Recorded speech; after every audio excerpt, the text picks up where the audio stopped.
সাধের জন বিফল গেল মিটল না প্রেম পিপাসা আমার মিটল না প্রেম পিপাসা কুলমানের ধারে ধারি না ভালো মন্দের ধারে ধারি না লোকে বলে কুলনাশা সাধের জন বিফল গেল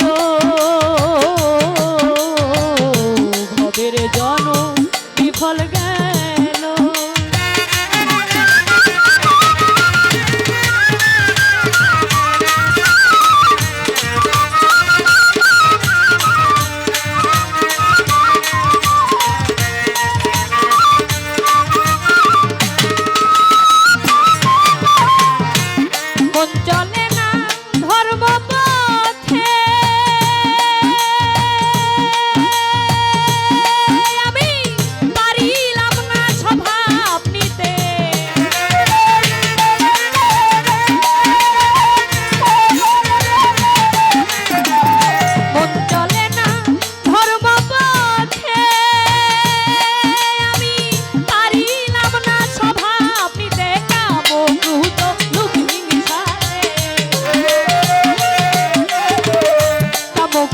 লোভ হিংসাতে মন হইয়াছে দিশা ভবের জন বিফল গেল মিটল না প্রেম পিপাসা আমার মিটল না প্রেম পিপাসা কুলমানের ধারে ধারি না ভালো মন্দের ধারে ধারি না লোকে বলে কুলনাশা ভবের জন বিফল গেল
বিফল গেল মিটল না প্রেম পিপাসা আমার মিটল না প্রেম পিপাসা কুলমানের ধারে ধারি না ভালো মন্দের ধারে ধারি না লোককে বলে কুলনাশা ভবের জন বিফল গেল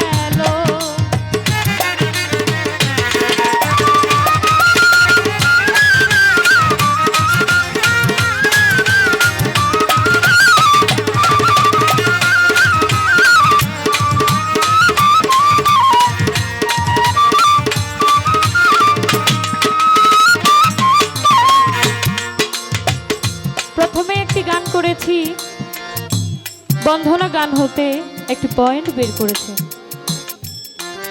সিলেটেতে যিনি শুয়ে আছেন শাহজালাল নূর নবীজির প্রিয় দুলাল এত এত অলি আউলিয়া থাকতে তিনি প্রিয় দুলাল হলেন এর কারণ কি আমরা জানি আজ থেকে বহু বছর আগে যখন শাহজালাল এই বাংলাদেশে ইয়ামেন শহর থেকে বাংলাদেশে আসেন তখন এই দেশের মানুষ বিভিন্ন ধর্মের ছিল বিভিন্ন রকম পূজা করত তারা মাটি দিয়ে পুতুল বানিয়ে বিভিন্ন ধরনের পূজা করত তাদের সেবা করত তখন ওই শাহজালাল এসে প্রথম ইসলাম প্রচার করে এই শান্তির ধর্ম কোথা থেকে এসেছে এই ইসলাম কোথা থেকে এসেছে উনি সর্বপ্রথম এই ইসলাম প্রচার করে উনি যদি তখন না আসতেন তাহলে এখন মানুষ এই ইসলামের সন্ধান পেত না অর্থাৎ আমাদের ইসলামটা আসলো কোথা থেকে তা সবার আগে জানতে হবে তিনি অলিরও অলি শুধু অলি নন অলিরও অলি শাহজালাল ইয়ামিনী এই বাংলাদেশে প্রথম ইসলাম প্রচার করে। ওনাকে উসিলা করে, ওনার মাধ্যমে অনেক মানুষ এই ইসলাম ধর্ম গ্রহণ করে এই ইসলামটাকে প্রচার করে। আমরা মুসলমান হিসেবে দাবি করি, কিন্তু এই মুসলমান হইতে গেলে এই যে মুসলমানের একটা ধর্ম, শান্তির ধর্ম, ইসলাম ধর্ম, এটা কোথা থেকে এসেছে আমরা অনেকে সেই খবর জানি না। তো যিনি এই ইসলাম শান্তির ধর্ম এনেছেন তিনি কে? এই বাংলাদেশে এনেছেন শাহজালাল ইয়ামিনী। ওনার মাধ্যমে আমরা এই ইসলাম ধর্ম পেয়েছি। তো এত বড় কাজ তিনি করেছেন। এই বাংলাদেশের মানুষ মুসলমান কিভাবে হয়েছেন, এর রহস্য হচ্ছে এই বিষয়। এত মহৎ কাজ, আমরা হচ্ছে নবীর বংশধর, কার? হযরত মুহাম্মদ সাল্লাল্লাহু আলাইহি সাল্লামের। ওনার উম্মত, এই ইসলাম ধর্মের অনুসারী। এত বড় কাজ যিনি করতে পারেন, তার কাছে কি তিনি প্রিয় পাত্র হতে পারেন না? প্রিয় দুলাল হতে পারেন কি না? যিনি এই বাংলাদেশের অর্ধেকের বেশি মানুষকে মুসলমান, এই ইসলাম ধর্ম এনে দিয়েছেন, তিনি কি এইটুকু প্রাপ্য হতে পারেন না?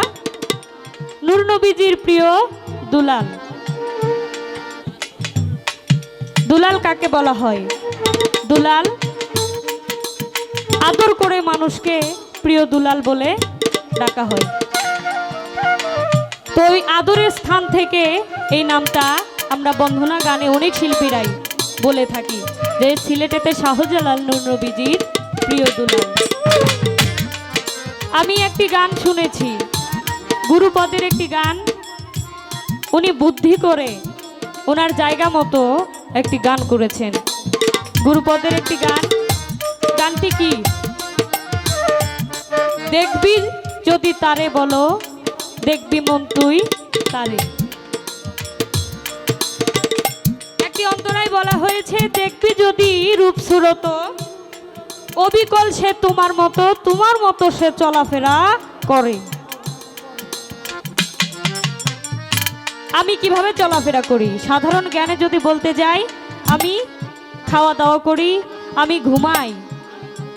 একজন মানুষের কি কর্ম থাকতে পারে? সে খায়, সে ঘুমায়, তার পুত্র সন্তান, কন্যা সন্তান, তার স্ত্রী, অর্থাৎ একটা মানুষ সকল কাজ করতে পারে। কিন্তু এখানে যার কথা বলা হয়েছে, দেখবি যদি তারে বলো, দেখবি যদি তারে, সে কি আমার মতো? এই গানে তো আমি এই কথাটা বুঝতে পারলাম না। গানটা চমৎকার, কিন্তু গানের মধ্যে একটু খটকা আমার ছিল। এখানে আমার জানার বিষয় থাকবে, সে কি আমার মতো কিনা। আর সে যদি আমার মতো হয়, তাহলে তো আমার আর তার মধ্যে কোনো পার্থক্য থাকলো না, নাকি? আমার আর তার মধ্যে কোনো পার্থক্য রইল না। এতটুকু আমার জানার বিষয় থাকবে। গুণী মানুষ, ওনাদের থেকে দু চারটা কথা শোনা আমার পরম পাওয়া। আমার সৌভাগ্য হয়েছে যে আমি ওনার সামনে দাঁড়িয়ে দু চারটি কথা বলার সুযোগটুকু পেয়েছি।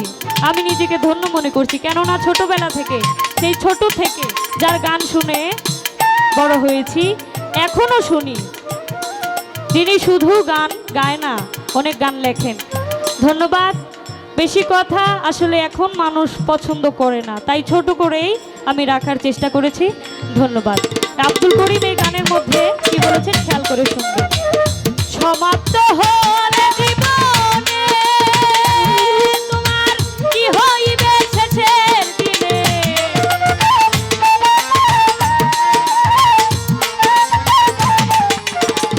সমাপ্ত হলে জীবনে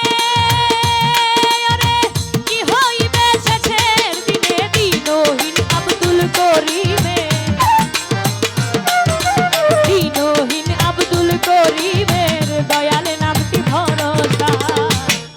জনম বিফল গেল, মিটল না প্রেম পিপাসা, আমার মিটল না প্রেম পিপাসা। ভালো মানের ধারে ধারি না, ভালো মন্দের ধারে ধারি না। লোকে বলে